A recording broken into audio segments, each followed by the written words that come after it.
Head back to the voicemail of Truth and Reason.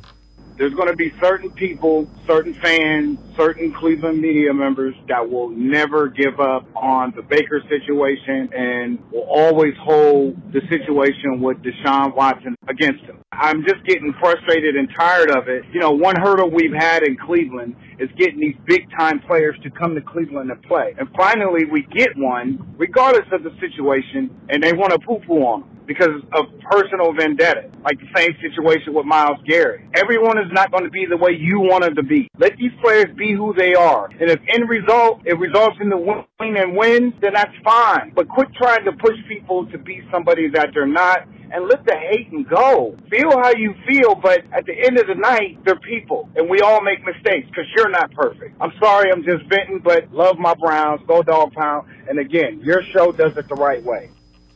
As always, appreciate all of the voicemails.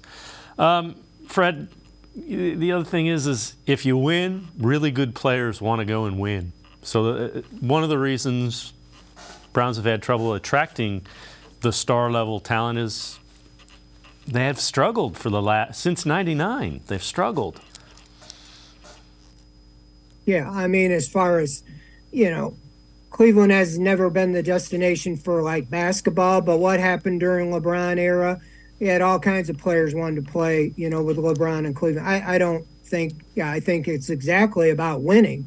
Now, I haven't heard much about Baker Mayfield, and I don't think there's any question that Deshaun Watson is a superior quarterback to Baker Mayfield. I think the only negative about Watson was the off-field situation, which obviously was big and all that. But the Browns, they were willing to put up with all the ridicule they've went through and give up what they gave up in the draft and everything to make that trade and to pay him the money because they are banking on him being the quarterback that he was in 2018, 2019, 2020 when he led the NFL in passing yards on a bad team. I just think that, yeah, he does that and the Browns win, you're not going to hear a whole lot of Baker Mayfield anymore. I mean, Baker Mayfield brought this team and this franchise to the highest of highs since the team returned in '99. But I still think that at his best, he's a middle-of-the-road starting quarterback, maybe above average in the NFL. He is not an elite quarterback. I'm sorry. Deshaun Watson, or 2020 and before, is an elite quarterback. Now, will he return to that? I think he will. But if he doesn't, then yeah, the Browns made a major blunder.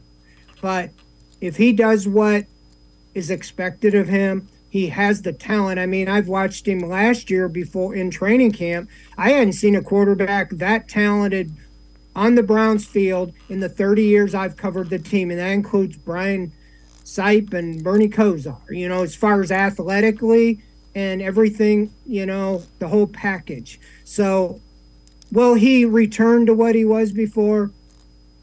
I think he will. But if he doesn't, yeah. But as far as Baker Mayfield, I don't think it had anything personally. Yeah, he did speak out, and I think the Browns front office didn't say a thing about it. They just moved on from him. But as far as they want to win and they felt to get where they need to go in the AFC, they had to get an elite quarterback. And what are your options? They don't come around very often. You know, the Bengals happened to have the number one pick when Joe Burrow was sitting there. No question he was the number one pick in the draft. The year the Browns had the number one pick, there was supposedly be four of them. Josh Rosen didn't even make it in the league a year or two. Sam Darnold struggled big time. Baker Mayfield has probably been the second best. Josh Allen should have been the pick as we look in hindsight, but he wasn't.